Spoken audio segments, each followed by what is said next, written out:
Now, I have a little video on disinformation. In the video, they refer to this particular activity as conspiracy theories, but the idea is essentially the same. This video was produced by the Ukrainian news agency. You may or may not know that Ukraine has had a lot of tension. Russia annexed part of Ukraine and invaded part of Ukraine, and Ukrainians, generally speaking, are very upset with Russia. So they certainly have an axe to grind, but it's a pretty accurate and interesting portrayal of Russian disinformation.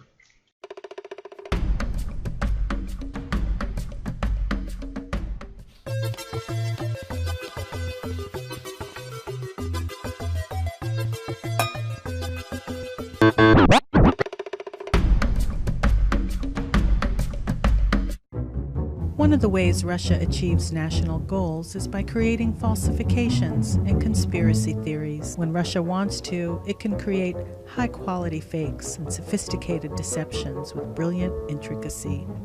But when something goes wrong in Russia's wars abroad, there's no time. Quick and dirty conspiracy theories and disinformation slow down analysis and distract people in the early stages of a news story. Just recently, Russia used this tactic to hide its bombing of a UN humanitarian aid convoy delivering food and medicine to Syria. First, Russia's Ministry of Defense claimed that a mortar was moving with the convoy, suggesting either the convoy was protecting a terrorist truck or the terrorists had attacked the convoy, and that the convoy wasn't destroyed by an airstrike at all. But it was obvious from the photos that only an airstrike could leave those kinds of holes in the destroyed vehicles. Then Russian propaganda suggested a U.S. drone was responsible for the bombing, which was the total opposite of the previous version, but it does dovetail with recent fears of U.S. overreach with drone warfare. But photos from the site showed the tails of Russian bombs sticking out of the wreckage. Russia's domestic media immediately created more theories. First saying it was Assad, then that it wasn't, that it was a U.S. plot, that it was the Syrian rebels. Then alternative outlets picked up the story from there, even said that it was the White Helmets, the rescuers. Do you feel your head swirling already? That's exactly the point. You are witnessing the birth of conspiracy theories. Since they're being made up on the run, they contradict each other, creating chaos and confusion. Amateurs will take them up, weave them together, and produce new material that Russian propaganda can use later. In the meantime, specialists in Moscow are probably already working on the official deceptive story that will be much more airtight. We've seen this before. Civilian airliner MH17 was shot down by a Russian Buk, operated by Russian servicemen invading Ukraine, who were aiming for a Ukrainian military plane. But to obscure those facts, Russia produced multiple conspiracies.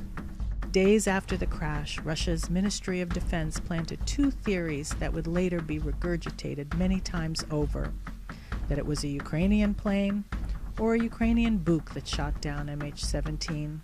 For this, it produced fake satellite images of a Buk and fake radar data purporting to show a plane nearby.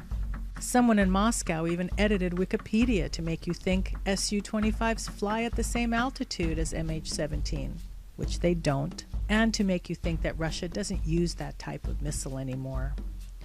Too bad Putin took a photo right next to one. And other theories flooded the landscape. Do they actually work?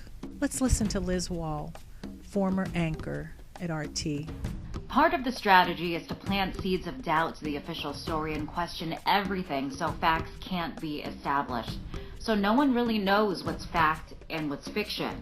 What ends up happening is that the truth becomes one of many possible competing theories, just one of several alternative realities.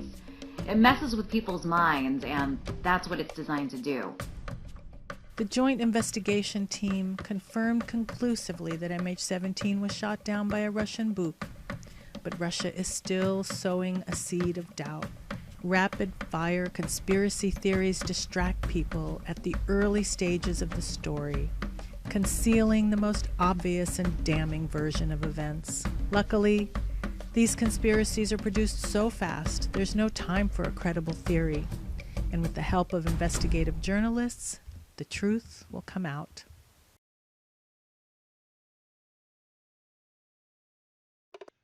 So as you can see from this Ukrainian video, Russian disinformation campaigns are intended to create confusion, conflicting stories, to propagate error and conflict between individuals. And this is part of what they did in the 2016 election, when they bought a bunch of ads on Facebook that clearly weren't intended to promote one particular perspective. So here's one ad where it has Satan saying, "If I win, Clinton wins." And Jesus, arm wrestling him on the other side, saying, "Not if I can help it." And you can contrast that with ads that were targeted at sort of more Bernie crack kind of people, right? So the "Not My President" ads, these were all bought by the same Russian-linked company on Facebook. Similarly, we have a ad that talks about institutional racism and the KKK in the United States, and then an ad that talks about law and order and suggests that the Black Lives Matter movement was in fact killing police officers. So these ads are all designed to create tension and conflict between groups within society. They're trying to create division, trying to create conflicting narratives so that people don't believe the same things, and when they talk to each other, they don't call on the same facts, they don't have the same perspectives, and so on. And as I noted on the previous week in the lecture on disinformation, they actually were promoting meetings where they were trying to get groups that had clearly opposing viewpoints on issues to come to the same place at the same time. So they were trying to create actual conflicts in the real world as well as on the internet.